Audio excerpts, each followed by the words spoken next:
Hey guys, in this quick video I'm going to show you how to cancel your Whoop subscription. So first of all, what you have to do is to cancel your active membership. So there are two different options. So if you are within the first 30 days of receiving your Whoop device, you can return it for a refund. So in order to cancel your membership within the 30 days, what you have to do is visit app.whoop.com. And first of all, number one step is navigate to the membership section. And then what you have to do is simply click on cancel and simply click on confirm cancellation and continue with the return process.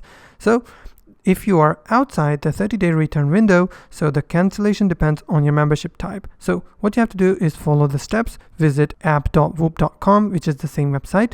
So, and then what you have to do is select the cancellation option that applies to your membership, paid upfront 12 or 24 months, schedule your membership to cancel at the end of your commitment period. So if you're paying monthly and within the 12-month commitment, so you can pay off the remaining months in full or schedule cancellation at the end of the commitment. So another thing you have to keep that in mind, that you have to cancel before your next billing date to avoid future charges. If you do not want to cancel or just want to pause your membership, you can also pause your membership by following these steps. So that's simply how you can cancel your Whoop subscription. If you find this video helpful, please hit the like button and don't forget to subscribe.